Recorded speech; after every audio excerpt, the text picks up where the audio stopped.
Yes, shalom, shalom, shalom, taifa la Mungu, shalom, Bwana Yesu asifiwe sana. Leo nimekuja mbele yenu na ujumbe mzito sana ambao uh, kuna vitu vingi ambao nimesikia mitandaoni. Leo nataka nizungumze na kina mama naosema 50-50. Leo nataka kidogo niwajenge vizuri, sio kuwabomoa, lakini kwa nabii kazi yake ndio hiyo, kubomoa, kuharibu, alafu kisha kujenga. Kusoma katika ile Yoshua 1 mstari ule wa 5 nasema hivyo, lakini leo nataka nifundishe juu ya 50-50. Somo inaitwa haki sawa, ndio hiyo naita 50-50. Kuna mama mmoja wa Marekani alikuwa ameanzisha kampeni yake, ilikuwa inazungumzia kuhusu habari ya usawa wa kina mama.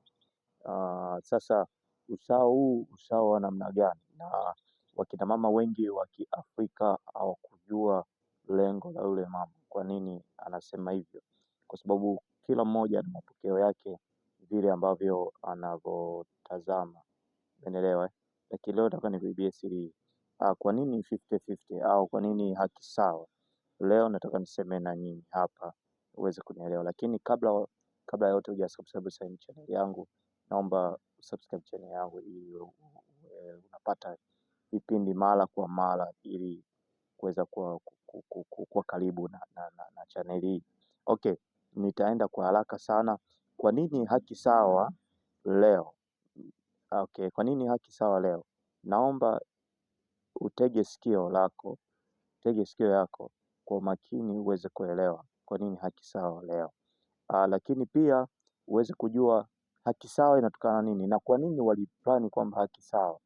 Wengi wakina mama hawataki kuwa watumwa wa wanaume. Kwa lugha nyingine, wamechoshwa kuwa watumwa wa wanaume. Sasa leo naweza nifungue macho. Akwambia mitandaoni nikakutana na semina mbalimbali ambazo za kina mama na wanawake wakifundishana kuhusu habari ya haki sawa, na wengi walikuwa wanazungumzia kwamba mwanamke anateseka, mwanamke anakuwa yuko nyumbani tu, hawezi kufanya kazi. Pia wanatamani kuwa zile kazi ambazo wanafanya mwanaume na wanawake wafanye, ambapo leo hii tunaona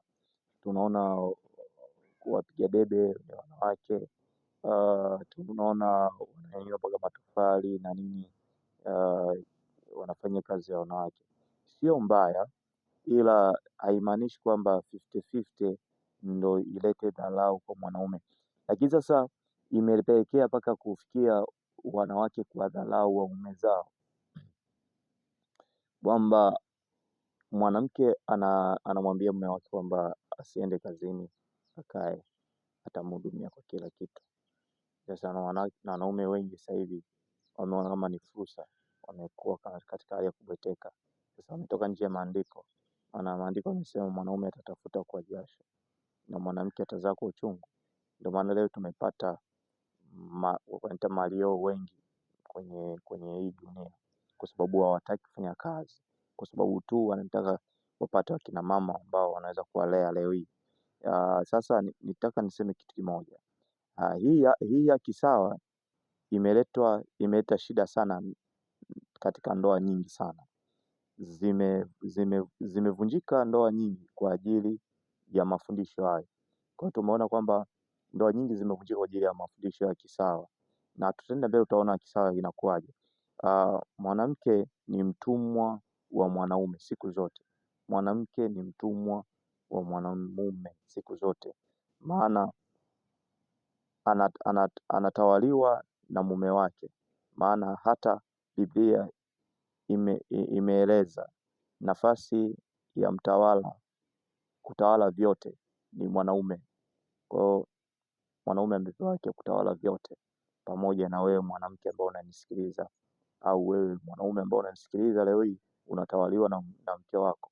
Wewe una haki ya kumtawala mke wako, una haki ya kumkemea, haki ya kumuonya, haki ya kumfundisha, haki ya kumwelekeza, kwa sababu wewe ni mtawala ndani ya nyumba.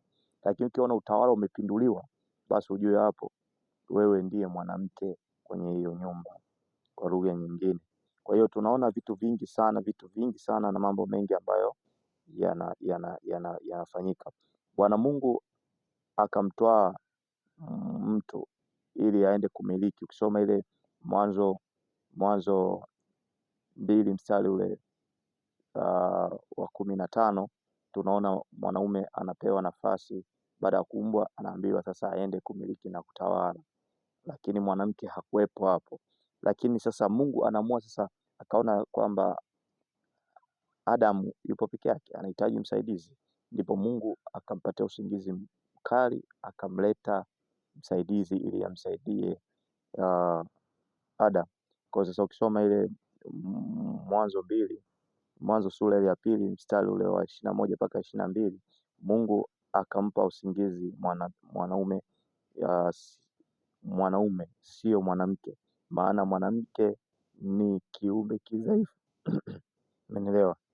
Akampa usingizi mwanamume, kwa sababu mwanamke tunaona kwamba ametoka ubavuni mwa mwanaume, kwa ametoka sehemu ya mwanamume. Ndio maana tunasema ni kiumbe kidhaifu ambacho yani tuseme hivyo. Ndio maana unakuta kila jambo unapaswa mwanaume uwe kipaumbele sana kumtetea mwanamke, mwanamke hawezi. Mwanamke ni muda wote kubadilika. Mwanamke hatumii nguvu, anatumia akili. Ndio maana maandiko yanasema hivi, tuishi na wanawake kwa akili. Kwa nini tuishi na wanawake kwa akili? Kwa sababu wao maamuzi yao yapo kwenye akili. Sisi maamuzi yetu yapo kwenye nguvu na akili. Kwa hiyo ni vitu ambavyo viwili tofauti. Ndio maana wewe ukaitwa kichwa cha nyumba cha kuweza kumremote huyu mama. Lakini hata wewe mama unanisikiliza, unapaswa mtii mume wako. Maandiko yanasema mtii mume wako. Sisi kazi yetu ni kukupenda. Umeelewa? Wewe kazi yako sio kupenda, kazi yako kutii. Umeelewa? Kutii, kushuka, kujifunza. Kwa hiyo ni vitu kama hivyo. Anakwambia hapa tunaona uumbaji wa mwanamke, lakini mwili kuonyesha alifuata baada ya Adam kuumbwa. Yani tunaonyesha kwamba mwanamke aliumbwa kwa sababu baada ya Adam kuumbwa ndipo mwanamke akaumbwa ili awe msaidizi wa Adam. Ndio hiyo ambao tumesoma hapo mstari huo. Lakini pia tunaenda kwenye anguko la mwanadamu ambapo mwanamke alisababisha anguko la mwanadamu. Yani kwamba shetani huwa anatumia sana. Ndio maana hii sana naomba niwaelekeze nyinyi akina mama. Ndoa nyingi zinavunjika kwa nyinyi kukosa kujielewa kina mama. Sasa hili somo litakufundisha wewe hapo. Kuna mambo mengi ambayo mnapenda kusikiliza maoni ya watu, sio kufuata akili yako kuweza kuchanganua, kuweza kujua baya na jema ni lipi. Na ili mnapenda sana kutega sikio kuwasikiliza watu. Angalia hapa kusoma ile Mwanzo sura ile ya 3 mstari wa 16, inaeleza hapo shetani alimdanganya. Umeelewa? Shetani alianza kudanganya. Tuanze kusoma mstari wa kwanza. Shetani alianza kumdanganya nani? Mwanamke. Akamwambia amesemaje? Eti kwamba ule akusema hivyo bwana, ukila lazima utafanana na Mungu. Na mwanadamu kuna kitu kimeitwa tamaa. Na mwanadamu akaingia na tamaa, akajua kwamba nikila nitafanana na Mungu. Ndio hapo anguko likaanzia hapo. Na yeye akachukua lile tunda akaenda kumshawishi mwanamume, kwa sababu anajua mwanaume yani hajiwezi kwa mwanamke, na ukiangalia ni kweli. Kwa hiyo tunaona hizi shida nyingi ambazo zinaendelea hapo na changamoto nyingi ambazo zinaendelea hapo. Kwa hiyo tunaona kwamba anguko lilikuja, yani shetani alimtumia mwanamke ili kumwangusha mwanaume. Umeelewa? Sasa wewe ndoa nyingi leo hii umegombana, umepigana, leo hii unakimbia kuvunja ndoa. Kuna vitu unapaswa angalia. Kuna wakati mwingine shetani anawajaribu ili kuangusha, kutoa katika kusudi, kutaka kuharibia ndoa zenu. Ndio maana unakuta mama wengi ndoa zao zinavunjika kwa sababu ya hiyo. Umeelewa? Mungu akubariki sana wewe ambaye unanisikiliza, lakini naomba usubscribe hapo ili tuendelee na somo letu. Tunaendelea kusoma ile waraka